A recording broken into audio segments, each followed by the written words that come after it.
बिस्मिल्लाहिर्रहमानिर्रहीम, अस्सलाम वालेकुम रहमतुल्लाहि व बरकातहू। मेरा नाम अहमद अकील है। आप देख रहे हैं property and TV.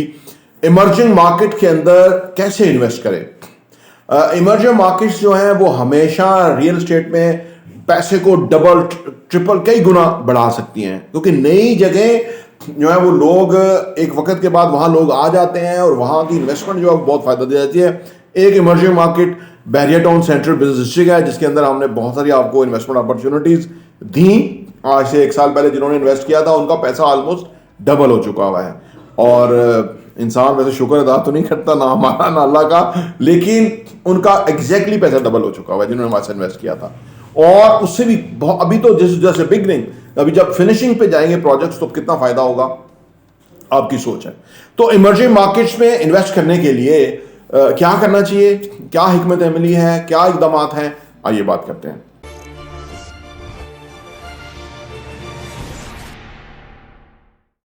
Welcome back. देखिए जी, इमर्जिंग मार्केट्स को तलाश करने के लिए ना सबसे पहले आपको रिसर्च करनी चाहिए। जैसे मैं अभी वीडियो देता रहता हूं, अभी मैंने लास्ट डे वीडियो की है कि जिसमें मैंने बताया कि बैरियर टाउन बिजनेस डिस्ट्रिक्ट के सामने जो पीछे जो एरियाज हैं वो कितने बड़े हैं। उस तरफ से मैं गया तो वहां इतने घर हैं कि आपकी सोच है इतनी दुनिया कहां से आ गई। तो ये नहीं, इसका मतलब ये है कि आपको पहले तहकीक करनी है कि जहां इन्वेस्ट करने लगे वहां पोटेंशियल क्या है, फ्यूचर पोटेंशियल क्या है, आने वाले टाइम में क्या होगा।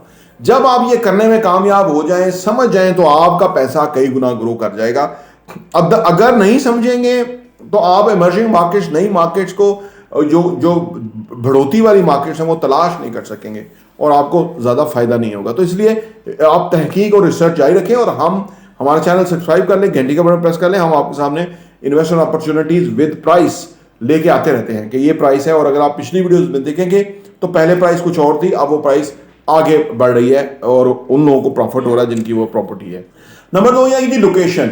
इमर्जिंग मार्केट्स की तलाश के लिए आपको लोकेशन का देखना जरूरी है कि ऐसी लोकेशन कि जो फ्यूचरिस्टिक हो, ऐसी लोकेशन कि जो अपील करें, ऐसी लोकेशन कि जो लोगों को चाहिए, ऐसी लोकेशन कि जो खास हो, ऐसी लोकेशन कि जिसके ऊपर रीसेल आसान हो, ऐसी लोकेशन जिसके अंदर प्रॉफिटेबिलिटी हो। तो लोकेशन बहुत इंपॉर्टेंट है अगर आप ऐसी मार्केट्स की तलाश के अंदर हैं। नंबर 3 ये है कि लीगल वेरिफिकेशंस।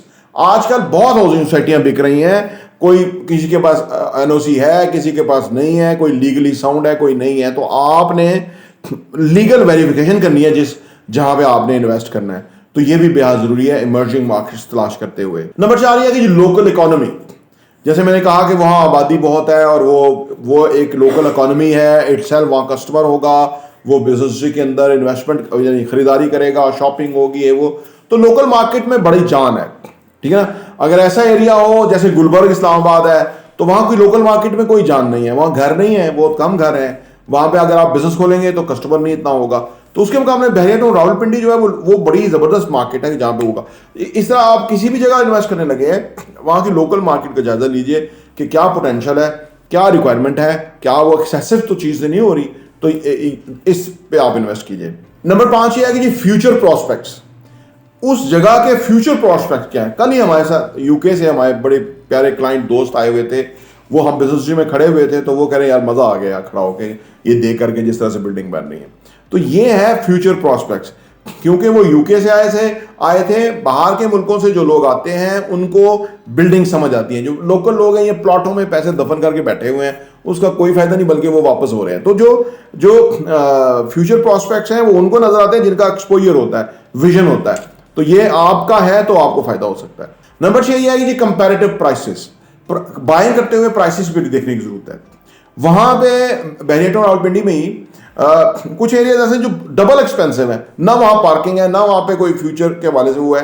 तो और जो बिजनेस है वहां पे कीमतें आधी हैं और उसका मुस्तकबिल भी बड़ा अच्छा है और उसकी प्राइसेस भी हाफ है। तो देखिए कंपैरेटिव प्राइसेस भी होना जरूरी है जबकि आप नई मार्केट्स के और इमर्जिंग मार्केट्स की तलाश में हो। नंबर 7 ये है कि प्रॉफिटेबल प्रॉपर्टीज। अगर आप प्रॉफिटेबल प्रॉपर्टीज के अंदर जाना चाहते हैं इमर्जिंग मार्केट्स के अंदर, तो उसमें फिर आप मार्केट में उतर के देख सकते हैं कि कीमतें क्या हैं। हम आपके सामने लो ग्राउंड की शॉप 23,000 पर स्क्वायर फीट पे लेके आ रहे हैं, वहीं पे लोग 35,000 पर स्क्वायर फीट पे लेके आ रहे हैं। तो यानी आपको जब एप्पल टू एप्पल कंपैरिजन करेंगे तो आपको अंदाजा होगा कि क्या क्या चल रहा है। नंबर 8 ये है कि ग्लोबल इकोनॉमी।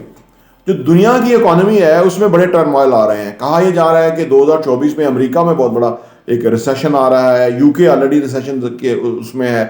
अब वहाँ से जो पाकिस्तानी है वो पाकिस्तान की तरफ रुख करेंगे। उसकी वजह ये है कि इवेंचुअली उन्होंने पाकिस्तान आना है और उनकी कोशिश है कि ये जो मार्केट इस वक्त गिरी हुई है इसके अंदर वो इन्वेस्ट कर लें। तो ये चीज़ें भी आपको मद्देनजर रखना ज़रूरी है। नंबर 9 ये है कि लोकल लैंग्वेज एंड अंडरस्टैंडिंग। अगर आप उस जगह इन्वेस्ट करते हैं जहाँ आप लोकल लैंग्वेज जानते हैं, नेटिव लैंग्वेज जानते हैं, उसमें आपको फ़ायदा है। आप लोगों को अंडरस्टैंड करते हैं, उनकी फ़िलासफ़ी, उनकी सोच समझ, उनके रहन सहने के तरीके, उनकी लैंग्वेजेस को आप समझते हैं, तो आपको एडवांटेज होगा। अगर ऐसी जगह इन्वेस्ट करेंगे जैसे ओवरसीज़ पाकिस्तानी बाहर नहीं इन्वेस्ट करते क्योंकि वहाँ उन्होंने रहना नहीं है, वहाँ फिर वो चीज़ रीसेल करना प्रॉब्लम हो जाता है। तो ये काफ़ी सारी चीज़ें हैं जो कि आपको इमर्जिंग मार्केट्स के हवाले से देखने की ज़रूरत है। प्रॉपर्टी देखने का बहुत बहुत शुक्रिया।